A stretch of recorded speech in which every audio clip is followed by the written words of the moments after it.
Hey, welcome to the Book Cliffs of Utah. We're heading north to Price from Green River, and if you've come on any geological field trips or you ever go on any geological field trips, you're going to spend a lot of time looking at those cliffs. The spectacular Cretaceous shore faces and deltas that we're building out into the Mancos Sea. And that's cool. There's a lot of great things to be said about that. I'll be leading a trip to that in a few days, as a matter of fact.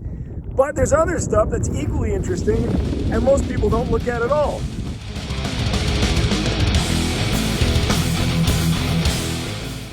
That's why YouTube is here, and that's why characters like me exist, to share it with you guys. I'm talking about stuff like this on the other side of the highway. We're lucky there's a break in the traffic right now, but if you take a look over there, and we'll just walk along it, you notice there's an upper surface chock full of big boulders and cobbles, and the lower part is all shale. Vehicles for scale. The shale is the Mancos. That's that late Cretaceous 85 million year old shale. The material on top is sitting on an unconformity. It's quaternary. It's essentially ice age outwash from when this whole area was a lot wetter. There was a lot more precipitation. There was a lot of alluvial fans coming off the Book Cliffs, spilling out into the basin. Truck for scale. Another truck for scale.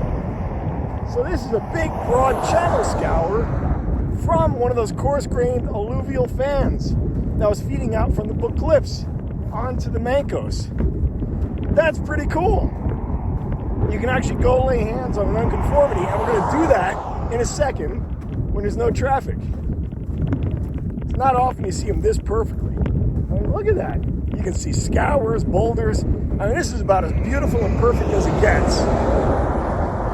And it just keeps going to the end of the hill.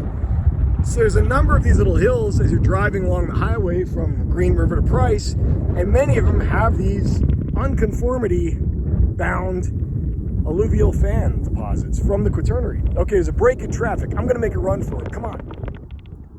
Well, I made it safely across the highway. There's like zero traffic now. It's kind of quiet. It's kind of nice.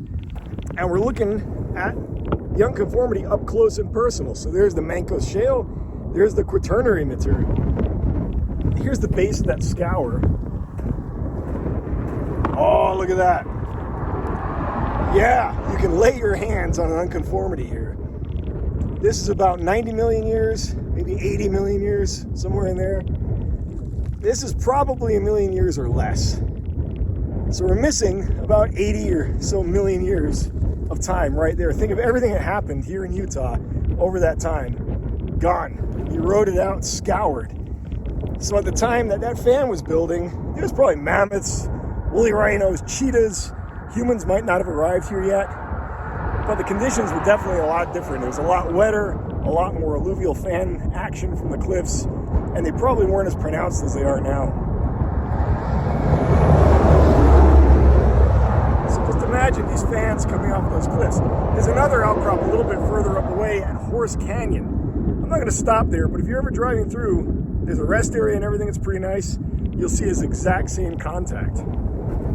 Wow, how about that? Unconformities rock. I didn't feel right not showing you a cross-section of one of these ancient alluvial fans. So there's one behind me. If that's not Horse Canyon, it's right close to it. But you can follow that straight line all the way out from the cliffs into the basin. That surface, that's the old alluvial fan surface.